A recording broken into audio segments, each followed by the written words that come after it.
ఆదికాండము 38వ అధ్యాయము 14వ వచనం చదువుతున్నానండి. అప్పుడు శాలా పెద్దవాడైనప్పటికీ తాను అతనికి ఇయ్యబడుకునుట చూసి తన వైదవ్య వస్త్రములను తీసివేసి ముసుగు వేసుకుని శరీరమంతయు కప్పుకొని తిమ్నాతుకు పోవు మార్గముల నుండి యానాయము ద్వారమున కూర్చుండగా.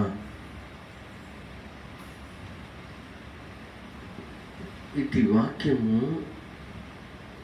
చెప్పడానికి ఇది కొంచెం కష్టంగానే అనిపించును. కానీ ఇటు వాక్యము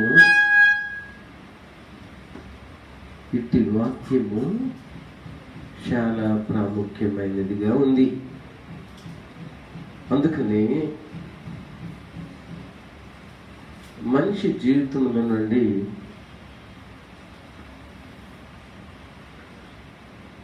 మనిషి జీవితంలో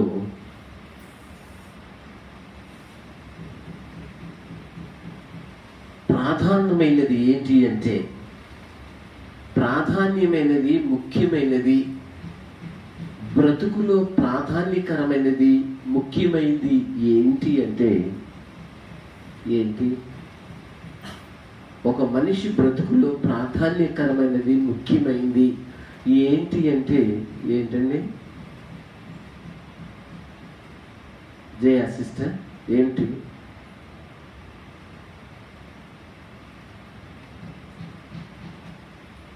కూర్చొని వెళ్ళిపోండి. ఒక మనిషి జీవితంలో ప్రాధాన్యమైనది, ప్రాముఖ్యమైనది ఏంటి?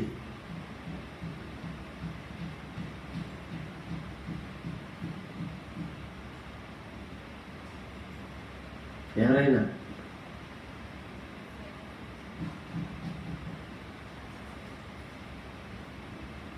స్త్రీ అయినా సరే, పురుషులైనా సరే, ప్రాధాన్యమైనది, ప్రాముఖ్యమైనది ఏమిటి? చెప్పాలి. జయ సిస్టర్, వెనక కూర్చున్నవారు ఎవరో బేబీ గారు చెప్పాలి. లైవ్లో వెళ్తుంది.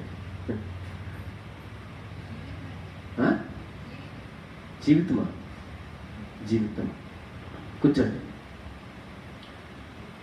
ప్రాధాన్యకరమైనది లేక ప్రాధాన్యమైనది, ప్రాముఖ్యమైనది ప్రతి మనిషి జీవితంలో ఈ కులము, ఆ కులము, ఈ గోత్రము, ఈ దేశము, ఆ దేశము అనే దానికి సంబంధం లేకుండా, ఏ విధమైన భేదాభిప్రాయములకు చోటు లేకుండా, ధనిక పేద లేక మధ్య తరగతి లేక ఇలాంటి పరిస్థితులకు తావు లేకుండా ప్రాధాన్యకరమైనది, ప్రాముఖ్యమైనది ఒకటి ఉంది మనిషి జీవితంలో. అదే వివాహ జీవితము.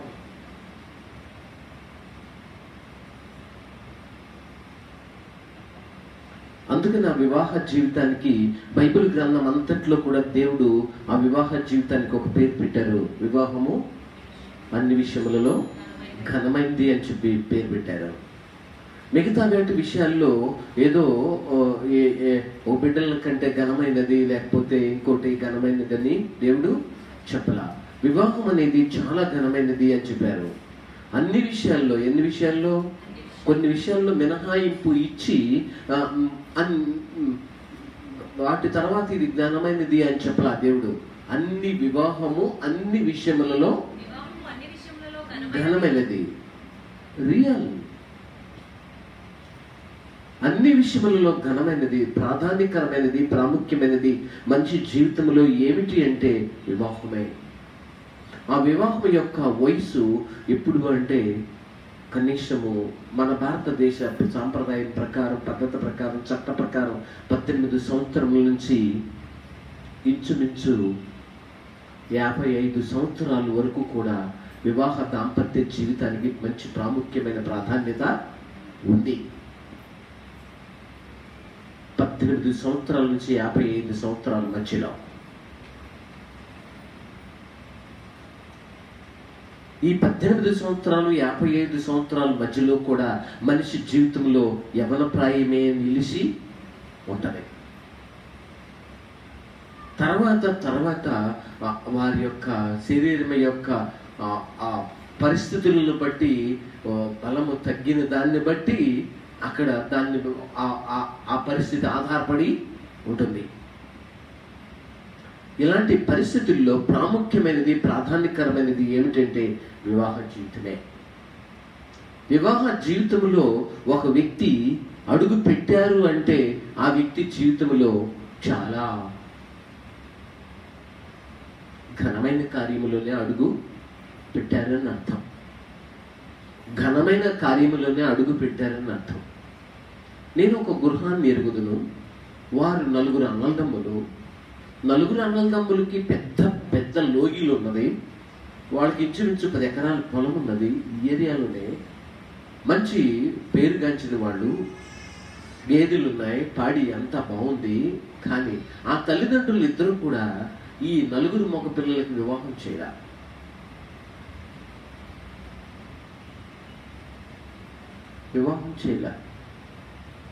అయితే వాళ్ళు వివాహం చేయనందున ఆ ఇంటిలో ఒక అందం కానీ, ఒక పిల్లలు కానీ, ఒక స్త్రీ కానీ, ఒక ఎక్కడ ఎందుకంటే వాళ్ళు తల్లిదండ్రులు గతించిపోయారు.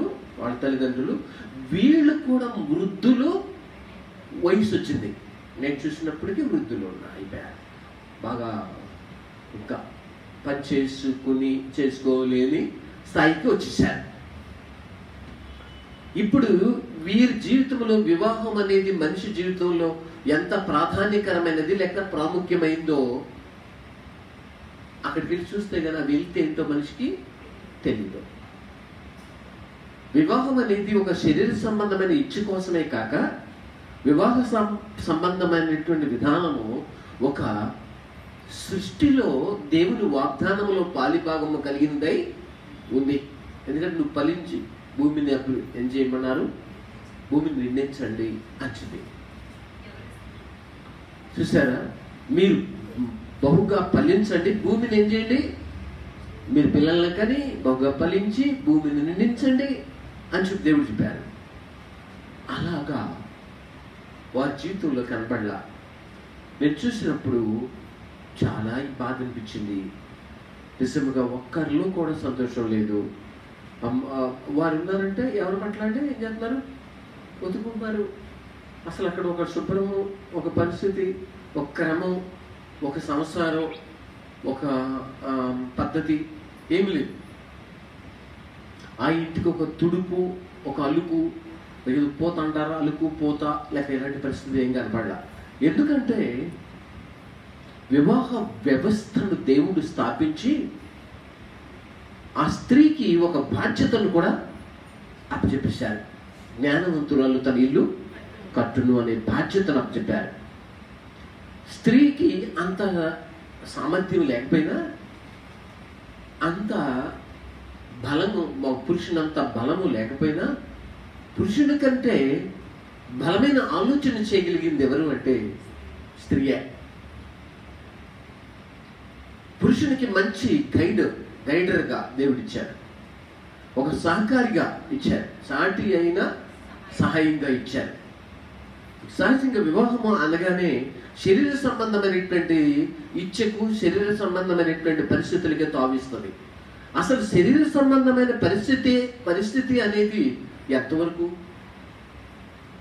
ఎంతసేపు, కొంచెం క్షణభంగురమ లాంటిదే. కానీ అదే మనిషి జీవితానికి ప్రాముఖ్యమైంది కాదు, అదే కాదు. కానీ దాన్ని దేవుడు మనసు కలిపేలాగా ఏర్పాటు చేసి దాని తర్వాత వచ్చే పరిస్థితులన్నింటినీ కూడా దానికి జోడించారు.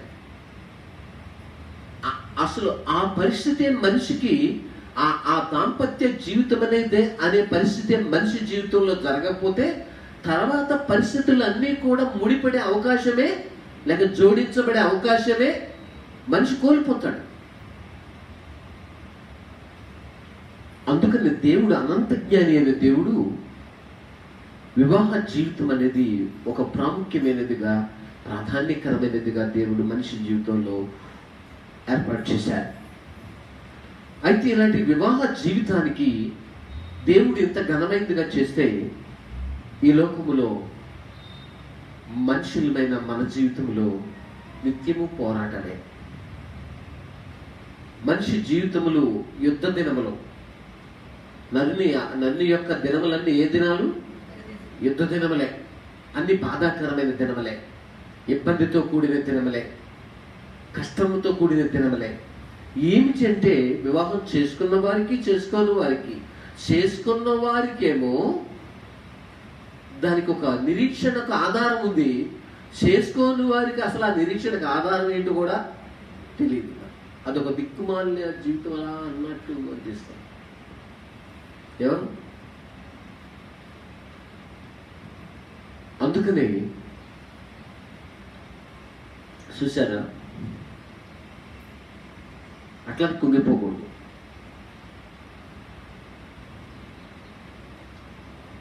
వివాహ వ్యవస్థ, దాన్ని అసహించుకోవడం అనేది సహజంగా ఉంటుంది మనిషి జీవితంలో. వివాహ వ్యవస్థను ఏం చేస్తారు? మనిషి అసహించుకుంటారు. కానీ దేవుడు ఘనంగా ఇచ్చిందాన్ని మనిషి ఏం చేయకూడదు? అసహించుకోకూడదు. వివాహ వ్యవస్థను చాలా మంది అసహించుకుంటారు. ఎందుకంటే అది పవిత్రమైనదిగా దేవుడు చేసినప్పటికీ, అది విలువైనదిగా, ఘనమైనదిగా చేసినప్పటికీ దాన్ని అసహించుకుంటారు. ఎంతమంది అయితే దాన్ని వివాహం అయిన తర్వాత దాన్ని అసహించుకునే స్థితిలో ఉంటారో, అట్టి వారు మంచి జ్ఞానమునకు విరోధులు అవుతారు. మంచి జ్ఞానమునకు విరోధులు అవుతారు. అందుకనే వివాహ వ్యవస్థ అనే దాన్ని ప్రారంభించింది దేవుడు. దానికి చాలా రకాల పరిస్థితులను జోడించింది దేవుడు. దాని వ్యవస్థను బలముగా స్థిరపరిచింది దేవుడు. దాన్ని దీవించింది కూడా దేవుడే. అందుకని వివాహ వ్యవస్థ అనేది చాలా బలమైనది, మనిషి జీవితంలో చాలా ప్రాముఖ్యకరమైనది, చాలా ప్రాధాన్యకరమైనది, ప్రాముఖ్యమైనది. అందుకని దాన్ని ఎవరూ కూడా అసహించుకోకూడదు. వివాహ వ్యవస్థ వ్యభిచారం కాదు సుమా. ఏంటి? వివాహ వ్యవస్థ. వ్యభిచారం అసహించుకోవాలా, పాపమును అసహించుకోవాలా. అది అయితే ఇక్కడ ఒక వివాహ వ్యవస్థ గురించి రాయబడింది. ఏమిటి అంటే 38వ అధ్యాయం ఆదికాండం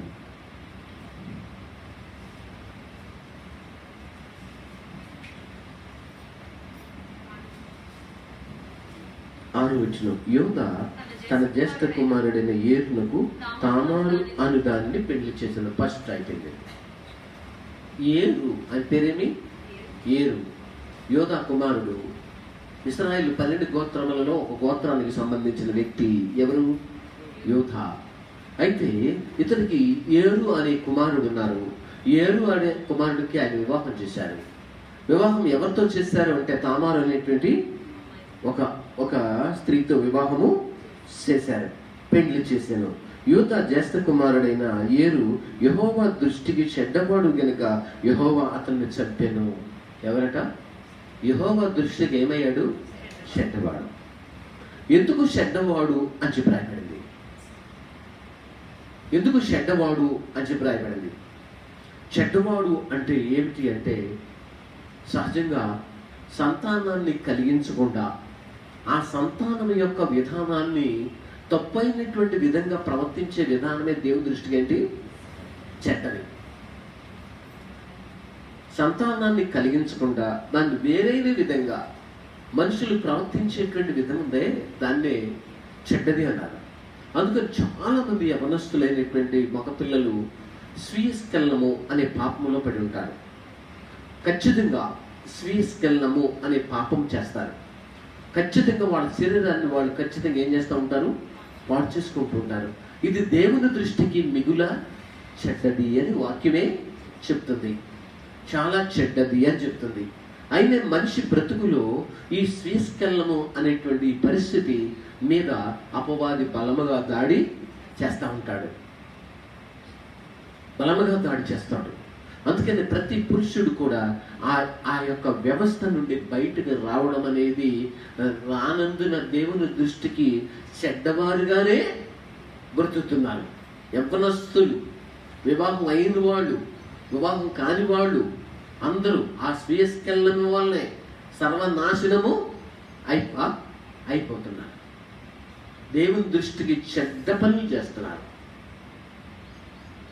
అపవాది అలాగ మనుషుల్ని పడగొట్టి బలహీన పరుచుతున్నాడు. అది అయితే ఈయన దేవుని చిత్తానుసారముగా లేడు, దారి తప్పారు. దారి తప్పినప్పుడు యోధా జ్యేష్ఠ కుమారుడైన ఏరును యెహోవా దృష్టికి చెడ్డవాడు కనుక యెహోవా అతన్ని చెప్పాను. అప్పుడు యోధా ఓనానుతో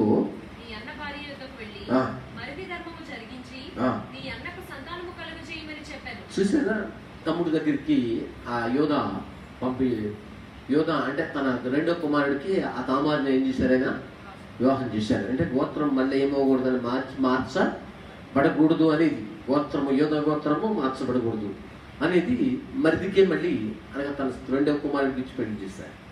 చేస్తే ఈయన ఏం చేశాడు, అదే పద్ధతి చేశారు. దేవుని దృష్టికి బహు చెడ్డ పని చేశారు. చేసినప్పుడు అప్పుడు దేవుడు అతన్ని గనుక చంపాను.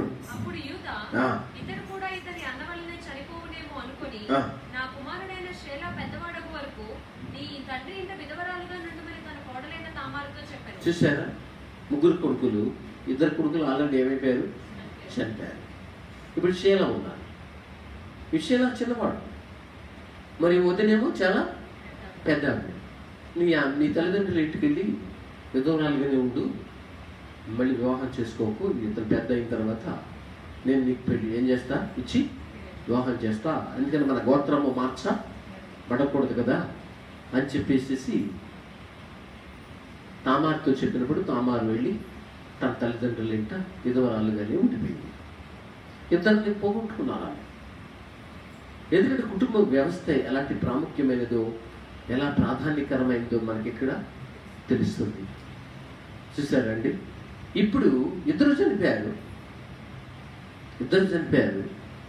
ఆమె ఒంటరిగా వెళ్ళిపోయి తల్లిదండ్రుల దగ్గర కూర్చున్నారు. కానీ ఆమె ఆలోచన ఏంటో చూశారు. 14 వచనం, అప్పుడు షేల పెద్దవాడైనప్పటికీ తాను అతనికి ఇయ్యబడకుండా చూసే. షేల ఏమయ్యాడు, పెద్దవాడైపోయాడు. పెద్దవాడైన తర్వాత అంటే పెద్దవాడు అంటే కనీసం 20 సంవత్సరాలు ఏమైనా వచ్చి ఉంటాయి. పెద్దవాడైపోయాడు. 20 సంవత్సరాలు వయసు వచ్చినా సరే తామారు యొక్క దృష్టి షేలా మీద ఉంది కాబట్టి, అనగా మళ్ళా మరిది ధర్మము జరిగించాల్సినటువంటి అవసరత అతనికి ఉంది కాబట్టి, ఆ పరిస్థితుల్లో అతన్ని అనగా షేలాను యోధా తామారుకి ఇయ్యకుండా చూసారా, మనిషి జీవితంలో నుండి ఆరోగ్యం బాగుంటే ఆనందించి గంతులేస్తాడు మనిషి. ఆరోగ్యం కనుక క్షీణించిందంటే రేపు పాపం అంటారు. అంతే కదండి, రేపు మాప వెళ్ళిపోతాము అంటారు. ఏదైనా ఆయుష్కాలమునకు మూలమైనది ఆరోగ్యానికి మూలమైనటువంటి వారు, ఆయుష్కాలానికి మూలమైనటువంటి వారు, కుటుంబ వ్యవస్థకు మూలమైనటువంటి వారు, మన ప్రాణములన్నిటికీ కూడా మూలమైనటువంటి వారు, నిత్య రాజ్యానికి మూలమైనటువంటి ఒక ఆయన ఉన్నారు. ఆయనే సర్వాంతర్యామి, ఆయనే జగద్రక్షకుడు, ఆయనే లోకమునకు వెలుగు, ఆయనే మనిషి జీవితానికి మనుగడ నేర్పించిన దేవుడు. కాబట్టి షేలా పెద్దవాడైనప్పటికీ తనకి ఇకుండుట చూసి అని చెప్పి రాయబడింది. దేవుని బిడ్డలారా, అది ఆమెకి చాలా బాధగా అనిపించింది. కానీ యోధాకేమో అది కష్టంగా అనిపిస్తుంది. ఇచ్చేవారికేమో కష్టంగా ఉంది, తీసుకునే వారికేమో చాలా ఇవ్వట్లేదనే బాధగా ఉంది. ఇవ్వడానికి అర్హులైనటువంటి యోధాకేమో కష్టం అనిపిస్తుంది. వాళ్ళిద్దరు కూడా తన అన్నలాగా ఏమైపోతాడు, చనిపోతాడేమో కష్టం అనిపిస్తుంది. కానీ తీసుకునే వ్యక్తి, పొందే వ్యక్తికి అది బాధాకరంగా అనిపిస్తుంది. ఏంటి, నాకు ఇంకా ఇవ్వలేదు ఏంటని. చూసారా దేవుని బిడ్డలారా, మనిషి జీవితంలో కూడా ఎప్పుడు కూడా ఇచ్చే దేవుడు ఎప్పుడు ఇస్తానికి సిద్ధంగానే ఉన్నారు, ఎప్పుడు ఇవ్వడానికి సిద్ధంగానే ఉంటారు. కానీ ఎప్పుడైనా ఇవ్వడానికి దేవుడు సిద్ధంగానే ఉంటారు. కానీ దేవుని బిడ్డలారా, ఎప్పుడైనా దేవుడు ఇవ్వడానికి సిద్ధంగా ఉన్నప్పుడు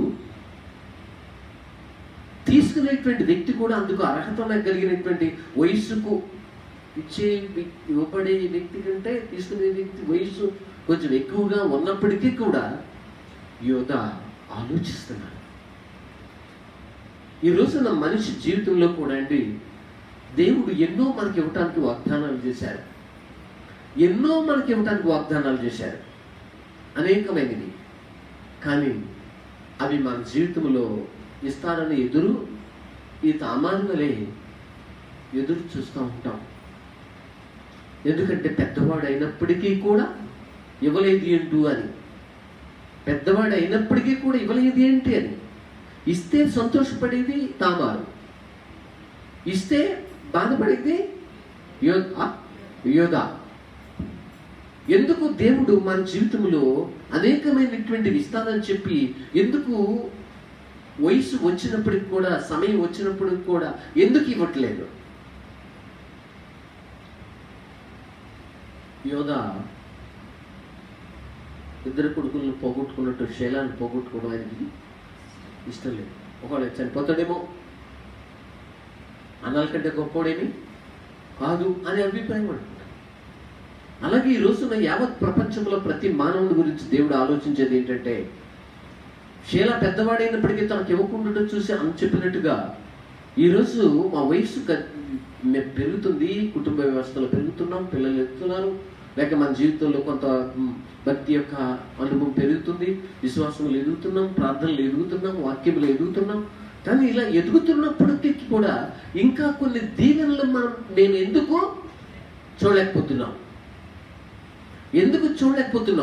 ఎందుకంటే ఇచ్చే దేవుడేమో ఏం ఆలోచిస్తున్నారు, మీలాగా ఆశించారు, ఇస్తే చాలు అనుకున్నారు, ఏమయ్యారు, ఏరులాగా ఓనాన్లాగా ఏమయ్యారు, ఆత్మీయంగా చచ్చిపోయారు. మీకు దీవెని ఇవ్వడం అనేది నాకు పెద్ద కష్టం కాదు. యోధ దేవునికి సాదృశ్యంగా చూద్దాం. యోధ దేవునికి సాదృశ్యంగా మీకు దీవెని ఇవ్వడం నాకు కష్టం కాదు, కానీ ఇస్తే ఇచ్చిన వాళ్ళు మీకంటే ఇప్పుడు పెద్దవాడయి ఉన్న ఇతనికంటే పెద్దవాళ్ళిద్దరిని ఇచ్చి నేనేమయ్యా నష్టపోయా. అలాగే ఈ రోజున నీకు కారు కావాలంటున్నావు, నీకు ఇల్లు కావాలంటున్నావు, లేక ఉద్యోగం కావాలంటున్నావు, లేకపోతే ఇంకేదో కావాలనుకుంటున్నావు, లేకపోతే అందరిలాగా నాకు కూడా మంచి బంగారం కావాలనుకుంటున్నావు, లేక మంచి స్థాయిలో ఉండాలనుకుంటున్నావు, లేక ఇంకొక పరిస్థితి ఏదో వాళ్ళలాగా వీళ్ళలాగా సరిచూసుకుని అంత లెవెల్లో ఉండాలనుకున్న ఆలోచన ఉంది. నిజమే, నీ ఆలోచనగానే మిగిలిపోతుంది. కారణం ఏంటంటే ఇస్తే ఒకవేళ నువ్వు ఆత్మీయంగా ఏమవుతావు,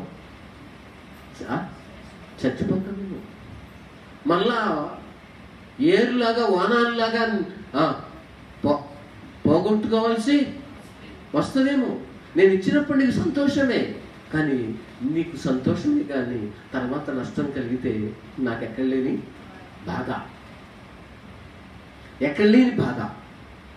అందుకనే దేవుని బిడ్డలారా, శీల పెద్దవాడైనప్పటికీ కూడా తనకి ఇయ్యకుండా చూసి ఈరోజు నా భక్తి యొక్క వయసు మనలో పెరగవచ్చు, ఆత్మీయతలో ఎదుగుదల మనలో ఉండొచ్చు, కొన్ని సంవత్సరాలు మనం ఎదుగుతూనే ఉండొచ్చు, ఇన్ని సంవత్సరాల నుంచి భక్తిలో మనం ఎదుగుతున్నట్టు కనబడవచ్చు. కానీ మన జీవితంలో ఎందుకు కొన్ని పొందలేకపోతానికి కారణం ఏంటి అంటే, శీల అర్హత కలిగి ఉన్నప్పటికీ తామారు ఆ అర్హత కలిగిన వ్యక్తిని పొందటానికి యోగ్యమైన వ్యక్తి అయి ఉన్నప్పటికీ ఎందుకు ఇక్కడ ఆ పరిస్థితి ఆటంకపరచబడుతుంది? ఎందుకు ఆటంకపరచబడుతుంది? జరిగితే ఇస్తే నష్టపోయేది నా కొడుకు, తర్వాత నష్టపోయేది నేనే అనేది ఎవరి విషయం? యోధా విషయం. నువ్వు ఎందుకు ఇవ్వటం లేదు? ఇస్తానని చెప్పాను, ఇచ్చే వరకు నన్ను ఇక్కడ కూర్చోమన్నారు, నేను ఇలా విధవరాలుగానే ఉన్నా, నా పరిస్థితి ఏంటి, నా ఆశలు ఏంటి, నా కోరికలు ఏంటి, నా ఉద్దేశం ఏంటి, నా పరిస్థితి ఏంటి, మీరు అలా నన్ను ఇలాగే కూర్చోబెట్టి అతను పెద్దవాడైనప్పటికీ కూడా నాకెందుకు ఇవ్వట్లేదు? ఇది చాలా ప్రాముఖ్యమైనటువంటి సబ్జెక్ట్ అయి ఉంది.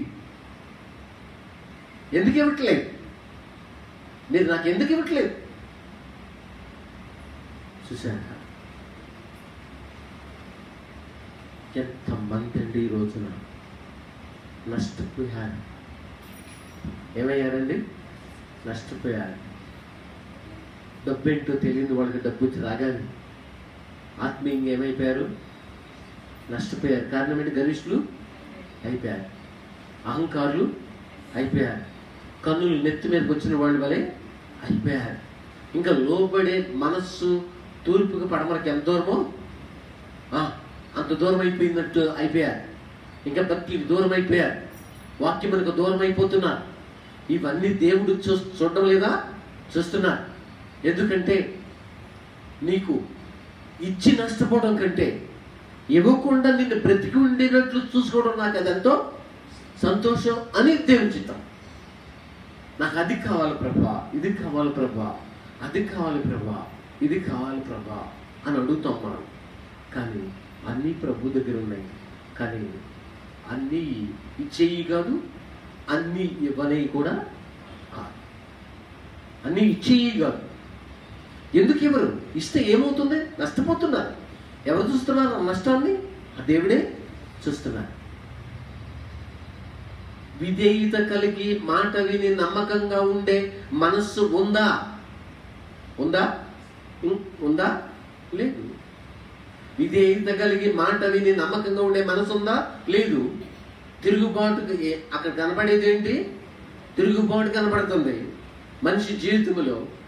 సౌలుని రాజుగా నియమించినప్పుడు దీనుడిగా, విధేయుడుగా, భక్తి గల వ్యక్తిగా దేవుని ఆత్మ ఆయన మీద పనిచేసినట్టుగా సమూయేలు చెప్పిన సూచనలు ఆనాడే ఆయన కనబడినట్టుగా చూశారు.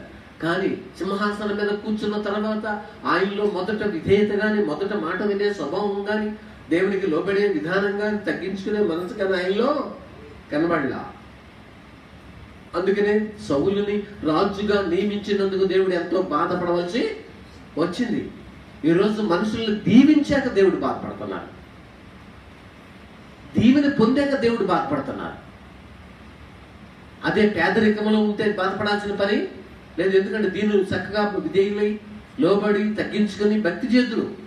కానీ దీవించిన తర్వాత, ఎందుకంటే బ్యాంకులో బ్యాలెన్స్ ఉంది, జ్ఞాపకం వస్తుంది, బంగారం ఉంది, జ్ఞాపకం వస్తుంది, డబ్బులు జ్ఞాపకం వస్తున్నాయి, ఫిక్స్డ్ డిపాజిట్లు జ్ఞాపకం వస్తున్నాయి, ఇంకా కొన్ని జ్ఞాపకం వస్తున్నాయి, ఇళ్ళు ఉంటే అవి జ్ఞాపకం వస్తున్నాయి, బంధువులు ఉంటే వాళ్ళకంటే కొంచెం మన పై స్థాయిలో ఉన్నట్టు జ్ఞాపకం వస్తుంది. ఇవన్నీ జ్ఞాపకం రావడం ద్వారా ఏమవుతుందంటే ఇంకా దేవుడికి అంత భయం కలిగి భక్తి చేయాల్సినంత అవసరత లేదు అనే ఆలోచన మనిషిలోకి వచ్చేసింది.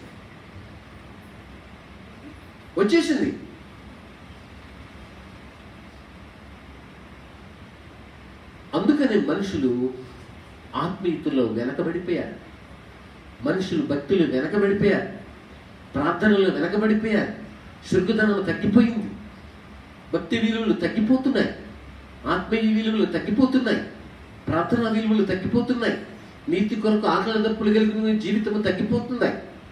ఎందుకు ఇలా తగ్గిపోతుంది అంటే మనుషుల్లో భయపడి, దేవునికి భయపడి లోపడాల్సినంత అవసరత వాళ్ళకి ఏ కోశానా కనబట్లా. అందుకే షేలా పెద్దవాడైనప్పటికీ కూడా తనకియ్యకుండుట చూసి ఎందుకు ఇవ్వట్లేదు? యోధా గారు ఎందుకు ఇవ్వట్లా? పెద్దవాడైన వరకు ఎదురాలుగా పుట్టింటి దగ్గర కూర్చోమని చెప్పింది మీరే. మరి షేలా పెద్దవాడయ్యాడు, మరి ఎందుకు ఇవ్వట్లేదు సార్ మీరు? అవును, యోధా ఏమంటారో తెలుసా అండి? నేను ఇద్దరిని ఇచ్చి నష్టపోయా, ఇతరులు కూడా ఇచ్చి నష్టపోవడం నాకు ఇష్టం లేదు. ఏమండి, వాళ్ళకి ఎందుకు ఇల్లు కావాలంటే వాళ్ళకి ఎందుకు ఇల్లు ఇవ్వట్లేదు, వాళ్ళకి ఎందుకు ఉద్యోగాలు కావాలంటే ఉద్యోగం ఎందుకు ఇవ్వట్లేదు, వాళ్ళకి డబ్బు కావాలంట ఆ డబ్బు ఎందుకు ఇవ్వట్లేదు, ఎందుకు ఇవ్వట్లేదు ప్రభా, డబ్బు ఇవ్వండి, వాళ్ళకి ఉద్యోగం కావాలంటే ఉద్యోగం ఇవ్వండి, వాళ్ళకి ఇల్లు కావాలంటే ఇల్లు ఇవ్వండి, వాళ్ళకి ఇంకేదో కావాలంటే అవన్నీ ఇవ్వండి అని అంటే చాలా మందికి ఇచ్చేం చేశా, నష్టపోయానయ్యా, గర్విష్ఠులుగా చూస్తున్నానయ్యా, లోపట్టలేదయ్యా, గొడుగువారు గాను శనుగువారు గాను తిరుగుబాటు చేయవారు గాను నా మీదను నా సహవాసం మీదను నా సేవకుల మీదను తిరుగుబాటు చేయవారు గాను నేను చూడవలసి వచ్చిందయ్యా.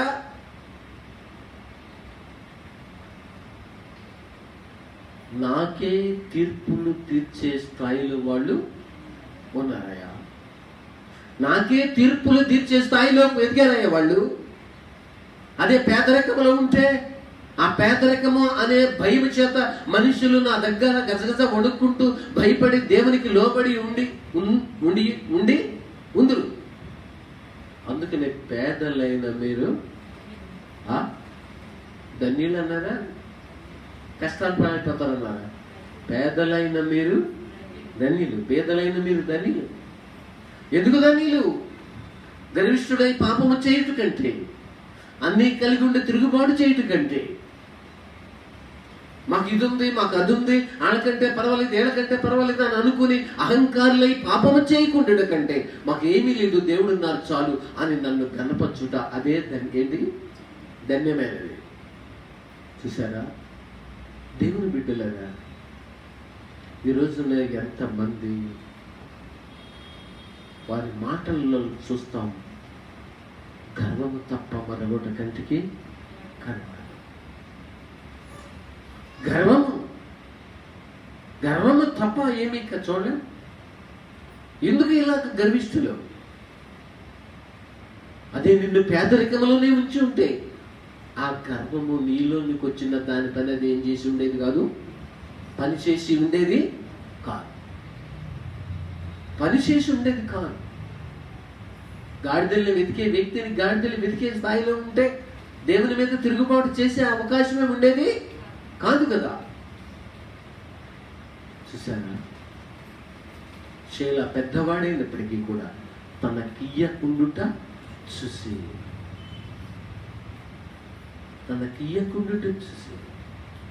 దేవుని బిడ్డలారా, ఈరోజు అర్హత కలిగి ఉన్నవారముగా మనం ఉంటాము, ఏదో ఒక మేలు పొందటానికి యోగ్యులుగా ఉన్నవారముగా ఉంటాము, ఒక దీవెని పొందటానికి యోగ్యులుగా వయసు వచ్చిన వారముగా యోగ్యులుగా ఉన్నవారంగా కనబడతాము, మన ఎన్నో అవసరతలు పొందటానికి అనువుగా అర్హులుగా ఉన్నట్టు వారం కనబడతాం.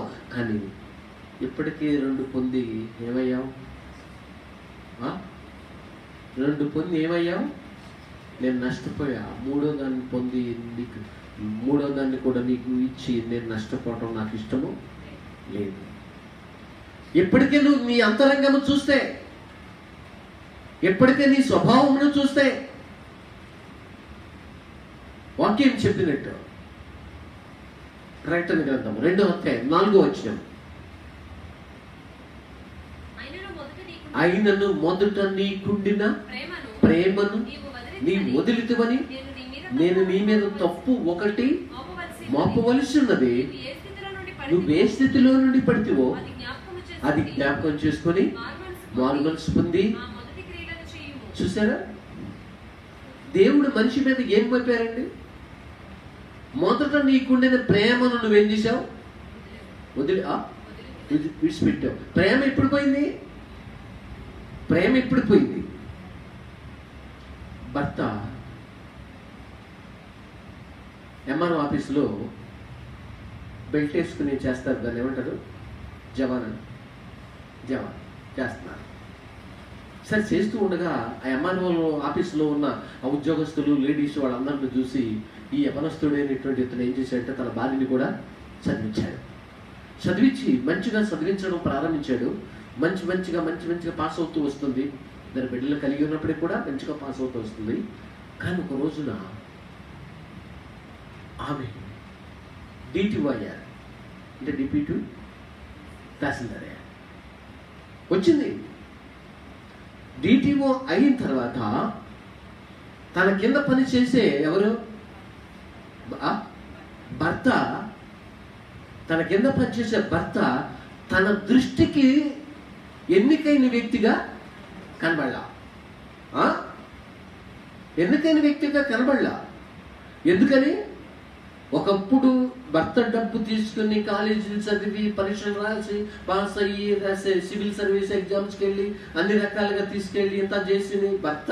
ఇప్పుడు భర్తను చూస్తే ఆమెకు అంత ఇష్టముగా లేదు, లోపడటం మానేసింది. ఎవరికి? భర్తకు లోపట్ల. అంటే ఆమె మొదటి ప్రేమ ఏమైంది చెప్పండి? ఆమె మొదటి ప్రేమ, నీకుండిన మొదటి ప్రేమను నీ వదులుతావని నేను నీ మీద మోపవలసినది. ఇప్పుడు భార్య యొక్క మొదటి ప్రేమ భర్త మీద ఏమైంది? పోయింది. నేను జాబ్ చేస్తున్నా, నా జాబ్ నీ జాబ్ కంటే తక్కువైంది నేను కాదు, ఎక్కువైంది. నీకెందుకు? నేను నిన్నెందుకు ప్రేమించాలా? నేను నిన్నెందుకు మన్నన చేయాలా? నేను నీ మాటకు ఎందుకు లోపడాలా? చూసారా, కుటుంబంలో అప్పుడే పరిస్థితి మార్పు వచ్చింది.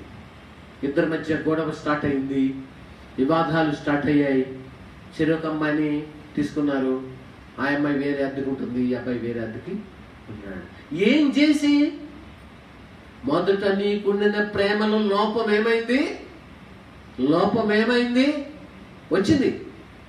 అందుకే దేవుడు కూడా ఏమంటున్నారంటే, మొదట నీకుండిన ప్రేమను నువ్వు వదులుతావని నేను నీ మీద తప్పు ఒకటి మోపవలసినది. వివాహమైన రోజున ఉండిన ప్రేమ, వివాహమైన రోజున ఉండిన భర్త యొక్క ప్రేమ భార్య పట్ల ఉందా?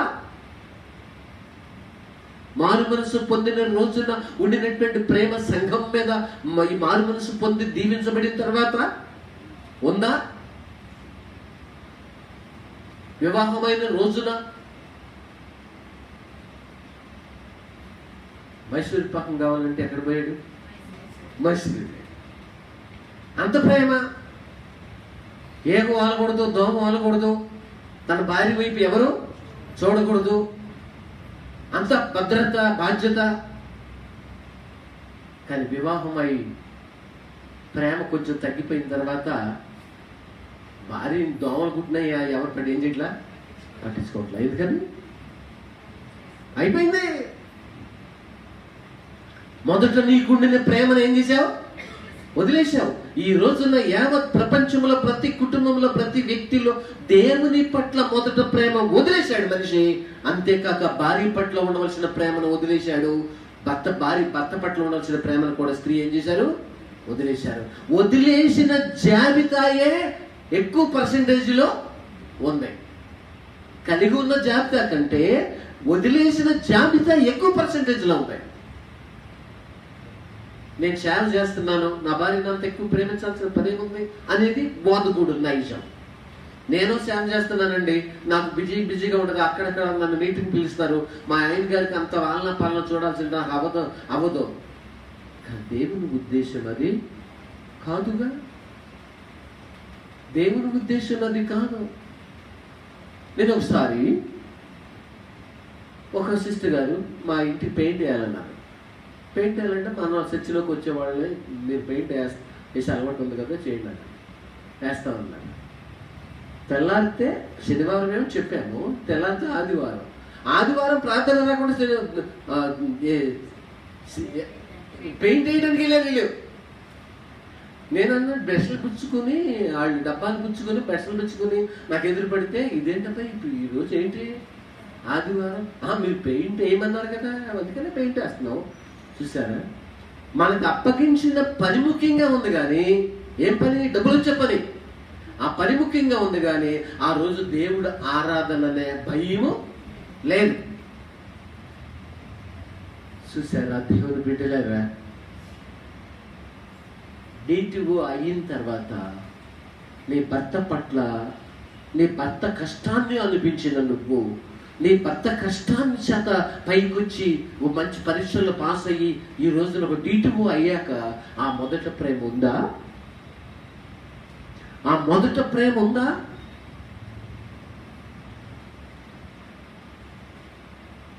ఒక ఉద్యోగం అనే స్టెప్ మీద, ఒక మెట్టి మీద రానిప్పుడు ఉన్నటువంటి ప్రేమ ఉద్యోగం అనే మెట్టి మీదకి వచ్చాక ఆ ప్రేమ ఏమైంది?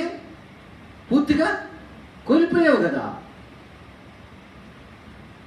ఒక మంచి పడకేంటో, ఒక మంచి చీర ఏంటో, ఒక మంచి పట్టేంటో తెలియనటువంటి రోజుల్లో ఉన్న విధేయత, ఆ ప్రేమ మంచి అంటే ఏంటో తెలిసాక, దొరికాక ఆ ప్రేమ మనిషిలో ఏమవుతుందో చెప్పండి?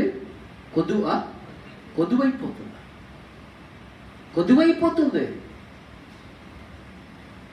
ఈ రోజున ఇంకా జరిగేది ఏంటంటే, చర్చికి వచ్చి వాళ్ళు బైబిల్ తీసుకురావట్లేదట. ఎందుకు? ఎవరన్నా చూస్తారని. ఎందుకు? చూసారా? ఎందుకు? చర్చికి వస్తే చిక్కుపడే పరిస్థితి చూస్తున్నారు. ఎందుకు? అదే నువ్వు పేదరికంలో ఉంటే నువ్వు దేవుణ్ణి ఏం చేద్దు? గణపరుస్తావు. దేవుని సమయాన్ని దేవునికి ఇచ్చి ఉందువో. దేవునికి భయపడే మనస్సు హృదయంలో ఒక మూలన ఒక పెద్ద బలమైనటువంటి పిల్లరగా నిలబడి ఉండును. ఎక్కడ? కాబట్టి షేలా పెద్దవాడైనప్పటికీ కూడా తనకియ్యకుండుట చూసారా? తనకియ్యకుండుట చూసి మన భక్తిలో రోజు రోజుకి ఎదుగుతున్న సంగతి దేవుడికి తెలుసు. మన భక్తులు రోజు రోజుకు ముందుకు సాగుతున్న సంగతి తెలుసు. అయినా ఎన్నో అవసరతలు, లోటులు, లోపములతోనే మనము ఉన్నాము. అవసరతలతోనే ఉన్నాం. కారణం ఏంటి? ఇస్తే నష్టపోయే పరిస్థితే కనపడుతుందా తప్ప దేవుడు కనపరచబడి ఆత్మీయంగా బ్రతికించుకునే అవకాశాలు అక్కడ కంటికి కనబడట్లేదు. ఈ రోజున ఎంతో మందికి దేవుడు ఇచ్చారు. దేవుడిచ్చి దేవుడికే దూరము చేసుకున్నారు. దేవుడిచ్చారు, దేవుడే దూరం చేసుకుంటున్నారు. చదువు లేదన్నావు, చదువు ఇచ్చారు, దేవుడికి దూరం అయిపోయావు. ఉద్యోగం లేదన్నావు, ఉద్యోగం ఇచ్చారు, దేవుడికి దూరం అయిపోయావు. అసలు ఉద్యోగం వస్తే భక్తి ముద్దలాగా ఉంటానన్నావు, కానీ ఉద్యోగం వచ్చిన తర్వాత ఏమొచ్చింది? మనిషికి భక్తి ముద్ద కాదు కదా, గర్భపు ముద్ద అయిపోయింది మనిషి జీవితం. ఎవరో చెప్తున్నారు పాపం, కామ్కి క్యాన్సర్ వచ్చిందంట. క్యాన్సర్ కూడా ఎందుకు వచ్చింది అంటే, ఆవిడ దేవుని సేవకురాలు, చాలా ఫ్రెండ్ అంట, మన అక్కయ్య గారు సేవకురాలు. అయితే అది కూడా ఎక్కడ వచ్చిందంటే, ఇన్సులిన్ సప్లై చేసే ఏంటది లోపల గాల్ బ్లాడర్లో వచ్చిందంట. అది కూడా ఎందుకు వచ్చింది అంటే, దేవుడిని నమ్ముకున్నారట, బలముగా చక్కగా నమ్మారట. దేవుడు అంటే ప్రాణంగా ఉండేవారట. దేవుడు చక్కగా మంచి భక్తులు కట్టారు, మంచిగా వివాహం చేశారట, ఓ బాబునో ఎవరిని ఇచ్చారట, మంచిగా దీవించబడ్డారు. హైదరాబాద్లోనే నంబర్ 1 అసలు డ్యూప్లెక్స్ హౌస్ అంటే కూడా తీరనటువంటి మంచి హౌస్ ఇచ్చారట. అంత స్థాయిలో కారు కొనుక్కున్నారు. ఇంకా మంచి పరిస్థితి వచ్చింది. ఇంకా అవిశ్వాసులైన స్నేహితులతో స్నేహించారట. ఆ స్నేహము చేతనే వారు ఆత్మీయంగా వెనకబడ్డారట. నెమ్మదిగా కార్లు వేసుకుని యాత్రలు చేయడం ప్రారంభించారట. ఇప్పుడు గాల్ బ్లాడర్లో క్యాన్సర్ వచ్చిందట. నాకు చెప్తున్నారు, 2 రోజుల క్రితమే 3 రోజుల క్రితమో క్యాన్సర్ వచ్చిందట. ఇప్పుడు ఆ తల్లిగారు మొక్కుకుంటున్నారట. ఆ క్యాన్సర్ వచ్చిన ఆవిడ తల్లిగారు, అసలు భక్తి చేసిన ఆవిడే తల్లిగారే. తర్వాత కూతురు కూడా మంచి భక్తి. దేవుడు దీవించాక యాత్రలు ఏమైనాయి? స్టార్ట్ అయింది. యాత్రలు స్టార్ట్ అయింది. పరిస్థితి మారిపోయింది. ఇప్పుడు ఆ క్యాన్సర్ తగ్గితేనంటే 10 వాళ్ళకి వెళ్ళి సాక్ష్యం చెప్తాడు. ఎవరు ఏముంటే ఆ మాట అన్నారు? అవసరం వచ్చింది కాబట్టి ఆ మాట అన్నారు. లేదా ఇంట్లోంచి బయట ఆదివారం ప్రార్థనకు వచ్చే అవకాశమే లేదు. ఈ రోజు ఎందుకు ప్రార్థన పెట్టిన మనుషులు 10 వాళ్ళకి వెళ్ళి చెప్పడం కాదు. బాధ వచ్చినప్పుడు 10 వాళ్ళకి వెళ్ళి చెప్తానంటాడు మనిషి. మన చర్చకొచ్చేవాళ్ళు భార్యాభర్తలు ఇద్దరు పాప బాబు వాళ్ళకి చక్కగా వచ్చేవాళ్ళు, మిషన్ కుట్టేవాళ్ళు, చక్కగా బ్రతుకుతుండేవాళ్ళు, బాగానే ఉండేది, చక్కగా బ్రతుకుతుండేవాళ్ళు, ఇబ్బంది ఏం లేదు.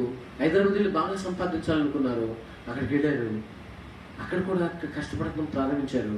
భార్యాభర్తలు ఇద్దరు కష్టపడటం ప్రారంభించిన తర్వాత ఎవరో నెమ్మదిగా ఎవరి దగ్గర డబ్బు తీసుకోవడం ప్రారంభించారు. డబ్బు తీసుకున్నారు, వాళ్ళ దగ్గర 2 లక్షలు, వాళ్ళ దగ్గర 5 లక్షలు, అలా మేము షాప్ ఉంది చూడండి, మేము మంచిగా హంగామన్నారు. కొండ పెట్టి వంట వండని కూడా భార్యని జొమాటో ఆర్డర్ చేయడం మొదలుపెట్టాడు. పలావ్ తప్ప ఏం తెలియదంటే వాడు, ప్రతి మార్నింగ్ పలావ్, ఈవినింగ్ పలావ్, అంతే. కొండ పెట్టి వంట వండడం లేదంటే వాడు. అంతే. కొత్త కారు కొన్నారట. కారు కొన్న తర్వాత భక్తికి దూరం అయిపోయారు, వాక్యానికి దూరం అయిపోయారు, ప్రార్థనకు దూరం అయిపోయారు, దేవునికి దూరం అయిపోయారు. వాళ్ళకు కూడా ఏం మొదలైంది? యాత్రలు మొదలైనవి. చివరికి ఉండటానికి ఇల్లు కూడా లేనంత దరిద్రతలోనికి వచ్చేసారు. ఇప్పుడు దేవుడు దీవించి ఏమయ్యారు చెప్పండి? దేవుడు దీవించి, నిన్ను దీవించి ఏం చేసినట్ట? షేలా పెద్దవాడైనప్పటికీ తనకి ఈ గుండెడు చూసి ఎందుకు ఇవ్వట్లేదు? నువ్వు అడుగుతున్నావు, ఎందుకు ఇవ్వట్లేదు? ఇప్పటికే నీలో గర్వము, అహంకారము తాండవం ఆడుతున్నాయి. నువ్వు ఎంత గర్వముతో, ఎంత ఎడస్ట్రాంగ్తో, ఎంత భయంకరమైన హృదయం కాఠిన్యంతో ఉన్నావో దేవుడికి బాగా తెలుసు. కొంచెం కూడా నీ దగ్గర ఆ పరిస్థితి లేకుండానే ఇంత గర్వం ఉంటే, అవి వస్తే ఇంకా నువ్వు మనిషి మాట విని మనిషికి మన్నన చేసి లోబడే మనసు ఉంటుందా? నిన్ను ఎవరైనా పట్టుకోగలరా? అడవిలో ఉన్న సింహమైన దొరుకునేమో కానీ నువ్వు దేవునికి దొరకవేమో అన్నట్టుంటావు కదా.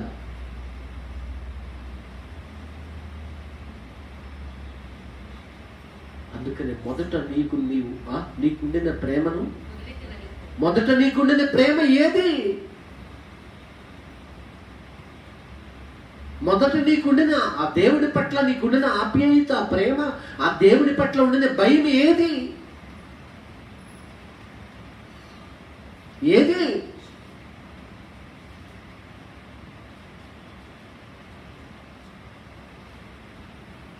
దేవుని బిడ్డలారా, షీలా పెద్దవాడైనప్పటికీ తనకి కుంటుడు చూసి వైదవ్యపు వస్త్రములను ఏం చేశారట? తీసివేశారు. వైదవ్యపు వస్త్రములను తీసివేశారు. ఈరోజు ఎంతమంది వైదవ్యపు వస్త్రం అంటే ఏంటి? వైదవ్యపు వస్త్రం అంటే ఏంటి? ఏంటి? విధవరాండ్ర యొక్క వస్త్రమా? వైదవ్యపు వస్త్రమును తీసివేసి ఏం చేశారట? ముసుగు వేసుకుని చాలు. వైదవ్యపు వస్త్రము తీసివేసి. దేవుని బిడ్డలారా, దేవుడి దీవెన ఇంకా రావటం లేదేంటి? దేవుడు మమ్మల్ని ఇంకా దీవించట్లేదేంటి? మేము ఇంకా పైవాళ్ళం అవ్వట్లేదు ఏంటని చెప్పి ఉండిన భక్తిని తీసేసే మనుషులు చాలా మంది ఉన్నారు. ఉండిన ప్రార్థననే, ఉండిన ఆప్యాయతనే, ఉండిన ఆ దేవుని సన్నిధికి వెళ్ళే ఆ భక్తి క్రమాన్ని ఏం చేసుకున్నారు? వైదవ్య వస్త్రాలు తీసేసుకున్నట్టుగా మనుషులు తీసేసుకున్నారండి. ఏమైంది నీ క్రమం? ఇల్లు లేని రోజున నువ్వు ఎక్కడున్నావు? రూపాయలు లేని రోజు నువ్వు ఎక్కడున్నావు? డబ్బు అంటే ఏంటో తెలియని రోజు నువ్వు ఎక్కడున్నావు? నీ వైదవ్యపు వస్త్రం అనే ఆ గుర్తు, ఆ దేవుడి భయం, ఆ భక్తి విలువ, ఆ పరిస్థితి నీతోనే ఉండింది కదా. ఎప్పుడైతే ఇయ్యకుండుట చూడగానే ఏమైంది? తీసివేసావా? వైదవ్యపు వస్త్రం తీసివేసినట్టుగా దేవుని భయము, భక్తి క్రమము, ప్రార్థనా క్రమము, విశ్వాస క్రమము, దేవునికి భయపడి బ్రతికే క్రమము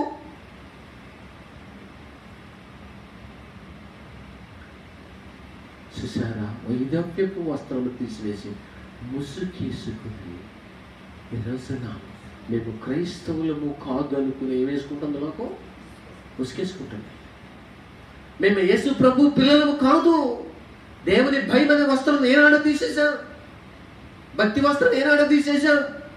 దేవునికి మాకున్న సమాధాన వస్త్రం ఏనాడో తీసేశాం. ఇంకా మేము దేవుని పిల్లలమనే ఆ భక్తి క్రమాన్ని తీసేసుకున్నాం, ముసుకేసుకున్నాం. చూసారా దేవుని బిడ్డలారా,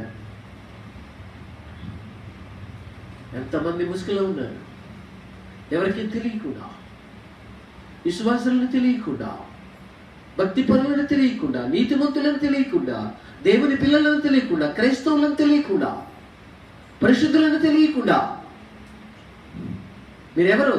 మేము అవునండి క్రైస్తవులను తెలియకూడదు, ముసుగులో ఉన్నావు. యేసుక్రీస్తు నామమును బట్టి దూషించబడిన ఆనందంగా దాన్ని ఎంచుకునే మనస్సు మనిషిలోకి రాలేదు అంటే వైద్యపీపు వస్త్రాలు ఏం చేసినారు? తీసివేశారు సార్. యేసుక్రీస్తు నామమును బట్టి నేను తృణీకరించబడ్డ అది పరో కుమార్తె యొక్క కుమారుని అనిపించుట కంటే దేవుని బిడ్డలతో శ్రమ అనిపించుట నాకు మేలని మోషే ఎంచుకున్నట్టుగా మనుషులు ఈ రోజున క్రైస్తవులమని దూషింపబడుట అని పడినప్పుడు దూషింపబడుట ఉన్న ఆనందము కంటే ఎక్కువైనది మరొకటి ఏమీయో లేదని అనుకునే వైదపి వస్త్రములు ఏం చేశారు?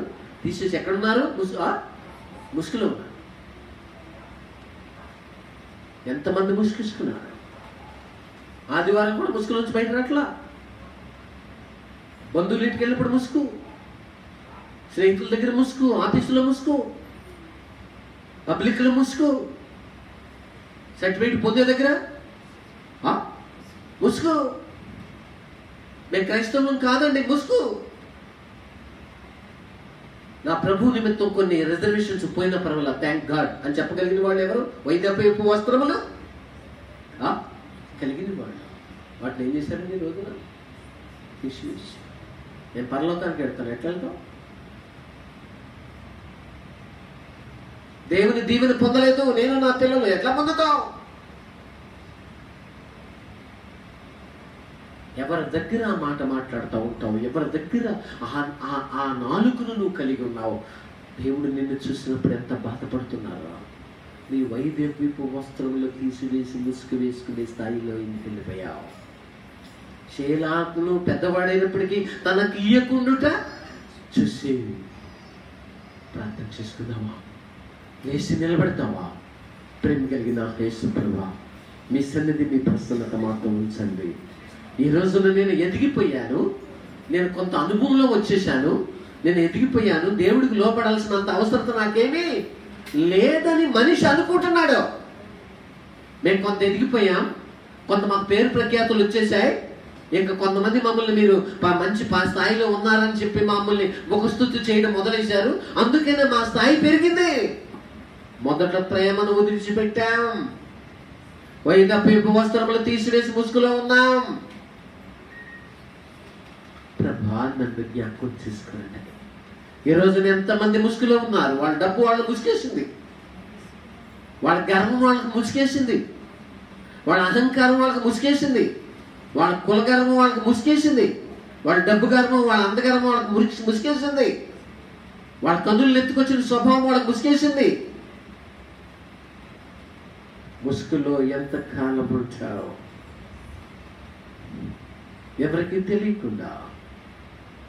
ముసుగు తీసివేసేది ఒక ఆయన ఉన్నారు. ప్రార్థన చేసుకున్నావు. యేసయ్యా మీ సన్నిధి మాతో ఉంచండి. మహాగణుడును మహోన్నతుడు అయిన ప్రభా, మీ సన్నిధి మీ ప్రసన్నత మాతో ఉంచండి. ఇచ్చిన కొద్ది మాటలు మా హృదయాలపలపంచండి. నిజమే ప్రభా, శీల పెద్దవాడు అయినప్పటికీ కూడా తనకి ఇయ్యకుండా చూసి ఆమె వైదవ్యపు వస్త్రంలో తీసివేసి ముసుగు వేసుకున్నారని చెప్పి వాక్యం విన్నాం. ఈరోజు మా పరిస్థితి ఏమిటి తండ్రి? మీ కొరకు మేము నమ్మకస్తులుగా బ్రతుకుటకు సహాయం చేయండి, మీకు ఇష్టలుగా బ్రతుకుటకు సహాయం చేయండి తండ్రి. పాపిష్టి రోగము మమ్మల్ని పట్టుకుని, శరీర సంబంధమైన ఇచ్చిన రోగము మనుషులను పట్టుకుని ఎన్ని రకాలుగా మీకు విరోధంగా పాపము చేయడానికి మనుషుల్ని ప్రేరేపించుతున్నదో మేము ఎరుగుదాము తండ్రి. ఒకసారి జ్ఞాపకం చేసుకోండి, మీ సన్నిధి మాత్రం ఉంచండి. మీరే బలపరిచి నడిపించమని ఇచ్చిన కొద్ది మాటలు మన హృదయాల్లో ప్రేరేపించండి. యేసు నామమున అడిగి వేడుకుంటున్నాం తండ్రి, ఆమేన్.